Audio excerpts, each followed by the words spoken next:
Hoje eu quero ter uma conversa um pouquinho mais de perto com você. Eu quero que você possa realmente pensar no que nós vamos falar hoje. Eu quero falar um pouquinho hoje sobre comunicação. Na verdade, não hoje, eu quero falar essa semana sobre comunicação. Já há alguns anos, e pode colocar aí alguns anos mesmo, eu falo sobre a linguagem do amor para as crianças, né? Então, dentro dessa linha, eu sempre trabalhei esse tema, sempre que eu posso, eu estou falando desse tema com os pais, com os líderes de ministério. Então, é um tema que para mim faz muito sentido. O que me dói muitas vezes é que, apesar de ser um tema muito falado, é pouco praticado. As pessoas ouvem, até faz um certo sentido, mas na verdade, na hora de praticar, não é bem assim, sabe? Eu tenho falado com uma certa frequência e algumas vezes eu me acho repetitiva em relação a isso, até redundante, que a prática parte do princípio que pense no que você está pensando e as suas palavras vão mudar. Um pensamento que seja que você que está passando agora na sua cabeça, ele realmente tem sentido? Realmente aquilo é real? Pense no que está pensando. Analise os seus pensamentos e assim você muda os seus sentimentos. Quando nós falamos em comunicação, na maioria das vezes a gente interpreta a comunicação do outro partindo de como nós estamos, de como nós somos.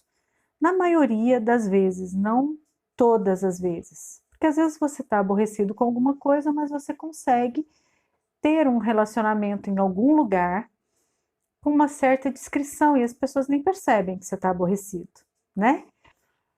Isso acontece na igreja, às vezes você não está legal, mas você vai para a igreja, são 2 horas de culto, você sorri para todo mundo, cumprimenta todo mundo, é amada, amada, e vai para sua casa ainda aborrecido. No trabalho, né, porque ali você não pode descontar em ninguém, então você está aborrecido com alguma coisa, mas tudo bem, né? Você passa o dia, um ou outro percebe, mas você se mantém ali assim educado. Na rua, na faculdade, em todos os lugares, por mais que você esteja aborrecido, você consegue manter o mínimo, sabe, de educação. Mínimo. Tem algumas pessoas, né, que não nem sequer tentam ser educadas, quem dirá ser sociáveis ou agradar alguém. Tá tudo bem, né? Cada um escolhe como quer ser e como quer ser tratado. Porque conforme o que você dá é o que você recebe.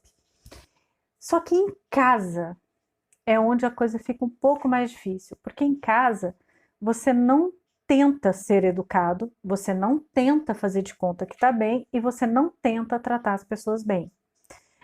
Isso eu não estou falando que é um caso ou outro.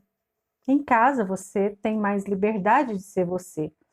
E você esquece que as pessoas da sua casa merecem o mínimo de educação, o mínimo de respeito, o mínimo de companheirismo. Eu sou uma pessoa que eu falo muito. Quem me conhece sabe que eu não estou exagerando, eu falo muito mesmo. E não são poucas as vezes que minha filha vem me contar alguma coisa e conforme ela vai falando, ela é bem detalhista, eu corto o assunto dela. Para que eu não faça isso, eu tenho que estar presente no que ela está falando, prestar atenção no que ela está falando e segurar para não falar. Isso tem sido um exercício. Eu consigo todas as vezes? Claro que não, mas eu estou tentando mais vezes. Eu estou me esforçando para isso. Meu esposo fala bem menos também, mas tem dia que ele quer falar, então eu também preciso me calar e escutar. Isso é exercício. Essa semana nós vamos falar sobre uma linguagem que vai além de palavras, vai além de apenas blá, blá, blá, blá. Vai além de você dizer eu te amo. Eu sempre, sempre, sempre dei esse exemplo que também me marca muito. Eu sempre falo coisas que são reais para mim, né? Naquele livro, Quarto de Guerra, tem várias mensagens ali que que são marcantes, né? Tem várias, você pode falar sobre muita coisa com base nesse filme. O livro ainda é melhor do que o filme, gente. Bem melhor. Mas tem uma cena em que a mãe vem falar com a menininha e a mãe fala para ela o quanto a ama. E ela pergunta: ama mesmo? Qual é o nome da minha treinadora? Qual o último troféu que eu ganhei? A mãe nem sabia que ela tinha ganhado um troféu.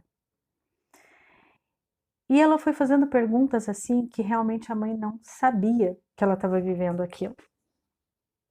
Sim, nós amamos nossos filhos, mas nós não respeitamos os nossos filhos como eles merecem ser respeitados na maioria das vezes. Sim, nós amamos a nossa família, mas algumas mulheres estão tão cansadas,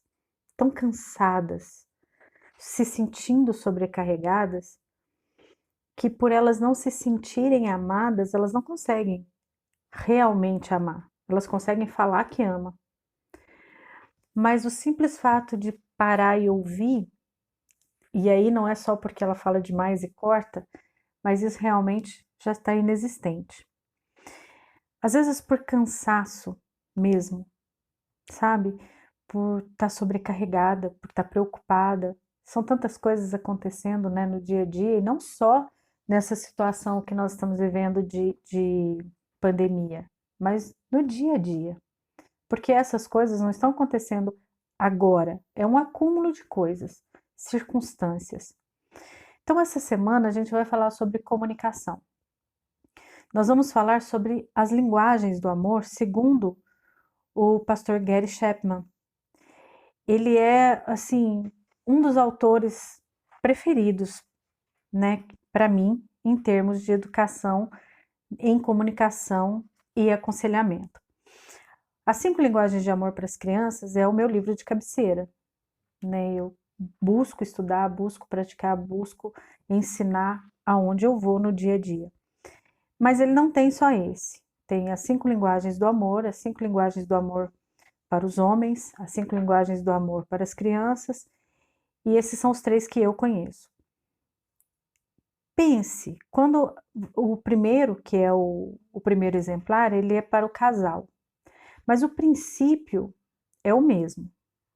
Ele fala que com anos de experiência, né, de aconselhamentos e no consultório, ele fez um mapeamento que, em resumo, o que era? As pessoas chegavam lá e ele conta uma história que eu vou até deixar o link aqui desse culto que ele foi aqui em BH, na Batista da Lagoinha, e ele conta essa história que o homem fazia de tudo pela mulher e mesmo assim ela não se sentia amada. Não vou contar porque vocês, né, podem assistir na fonte. E mesmo ele fazendo de tudo, ela não se sentia amada. Por que será? Porque às vezes você faz de tudo para todos os seus filhos e dá tudo para todos os seus filhos, mas eles não se sentem amados. Eles não se sentem realmente parte da família. Amar e respeitar o seu filho não é fácil, porque a princípio nós queremos que eles aprendam com a gente e não cometam os mesmos erros. Mas é possível você amar, respeitar, encher o tanque emocional dele e ele se sentir seguro o suficiente para entender a sua forma de amor, desde que você também saiba qual é a sua forma de amor e fale. Às vezes a pessoa te chama de determinada forma porque ela acha que é daquele jeito que você gosta, mas você não fala, ninguém vai adivinhar, né? Então, nessa semana a gente vai falar sobre isso. Hoje eu quero que você imagine a cena. A mãe, cansada, sobrecarregada, estressada, para no meio da casa, põe a mãozinha esquerda na cintura, a mão na cabeça e, quase em desespero, ela diz: parece que eu falo grego nessa casa. Ninguém me entende. E sim, é isso. Porque o que ela está falando não está alcançando ninguém. Até porque ela está falando, mas não está dizendo nada. Ela está apenas falando, falando, falando. Isso quando a mãe não está gritando, gritando, gritando. Algumas pessoas são tão, eu não vou dizer, eu quero usar uma palavra que não ofenda, mas também que você entenda que pode ser o que você está fazendo. Mas elas são tão apáticas em relação à situação que estão vivendo, que é mais ou menos assim. O bebê faz o que quer. Ah, deixa ele, né? Ele ainda é bebê, não entende. Aí a criança tem 3 a 5 anos, ela faz o que quer, dá birra e manda em tudo, é o reizinho da casa. Ah, mas ele ainda é criança, não entende, já já melhora. E a mãe não corrige. Aí ele fica uma criança maior, um pré-adolescente, um adolescente. Gente, os adolescentes ouviram tanto que adolescente é problemático que eles acreditam que adolescente é problemático. E não é. Sim, existem conflitos da transição de idade, existe uma série de mudanças acontecendo no corpo, hormônios e tudo, mas eles não são problemáticos por isso. Eles estão vivendo uma fase. Mas é mais fácil ir lá e colocar um rótulo no adolescente e falar que ele é problemático do que sentar e conversar.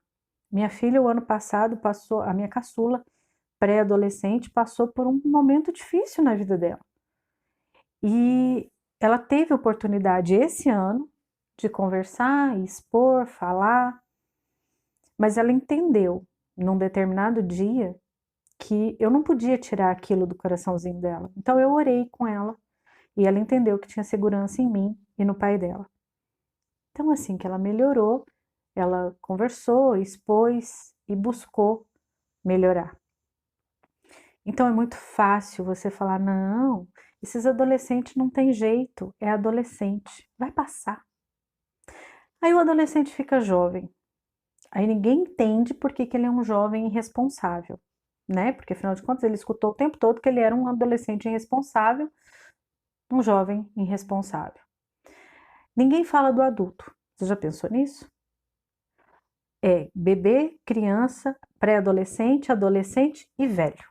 Não, ele é assim mesmo, ele já tá velho. Não, não dá atenção não. Ele já tá velho. Só que esse velho já foi a criança. Esse velho às vezes está tentando te ensinar como ser um adulto decente, por isso que ele tá chato, porque ele tá te confrontando naquilo que você não corrigiu ou não foi corrigido. Então, comunicação é para a vida. Para você viver o hoje, para você viver o presente, você precisa de uma comunicação não verbal. Uma comunicação que vai além das palavras. É comum hoje você conhecer pessoas que estudam muito. É PNL, é coaching, é tanta metodologia, tanta informação, mas também é comum hoje você ver pouquíssimas pessoas que assistem um filme, se emocionam e praticam aquela mensagem. Lê um livro, se emociona, entende e pratica aquela mensagem. Tem gente, eu conheci ontem uma menina e ela, quem está participando vai entender, né? Mas ela é uma pessoa que estudou muito, muito, muito, muito, muito sobre várias coisas e melhorando e conhecendo a si mesma. E eu tô falando mais assim para não dar para identificar mesmo. Só que de tudo que ela ensina, em nada ela pratica ou teve um crescimento que você possa dizer que foi além das palavras. Então, essa semana eu espero que a gente converse sobre isso, sobre as linguagens do amor e comece a praticar. Por que, Marjorie, que você está falando isso? E por que é importante isso agora, né? Nós temos uma turma no programa Eu e Minha Casa Organizada, Primeiros Passos, que estão começando agora. E dia 1º, a gente recomeça os Baby Steps e o livro de Provérbios, todo dia 1º. Aí, você imagina, você está começando um processo de organização, você começa ali brilhar a sua pia e algumas das meninas brilham a pia, Mas quando vê um copo sujo em cima da pia que ela acabou de limpar, o copo vai parar na parede. Tamanho é o estresse.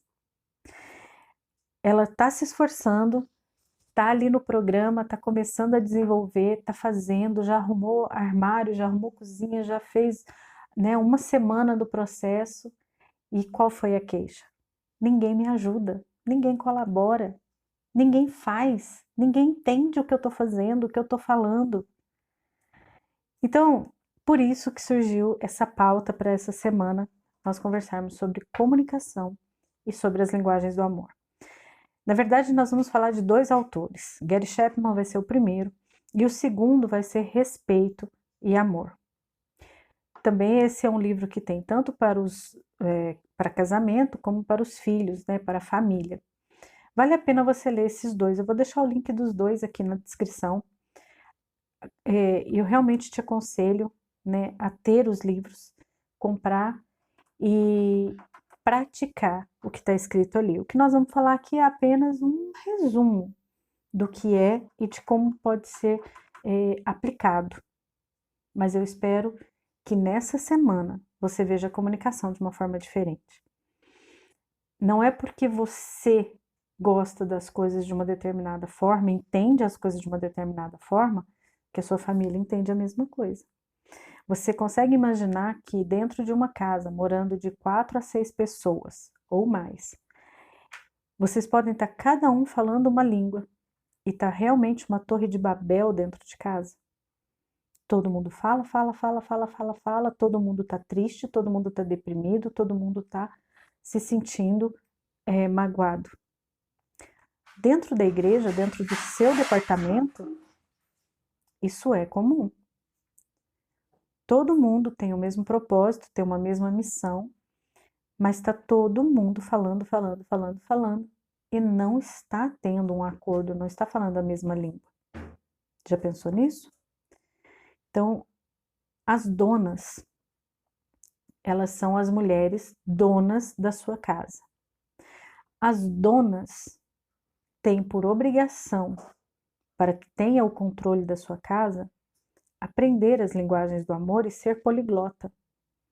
Ah, Marjorie, quer dizer então que não importa a minha linguagem de amor principal? Sim, importa. Mas você precisa conhecer a sua linguagem de amor, aprender e treinar as outras 4. Por quê? Porque você edifica a sua casa, você edifica as pessoas que estão nela. E sendo você o centro da atenção, o centro ali que move tudo, porque pensa comigo a importância que você tem como dona. Se você tá triste, a casa tá triste. Se você tá brava, todo mundo fica pianinho. Se você tá alegre, a casa se alegra. É assim ou não? Então, considerando que você é o epicentro da sua casa, você tem que falar todas as línguas de todos que moram na sua casa. E a gente vai aprender isso a partir de amanhã. Combinado? Eu te espero amanhã para a gente falar sobre a primeira linguagem de amor.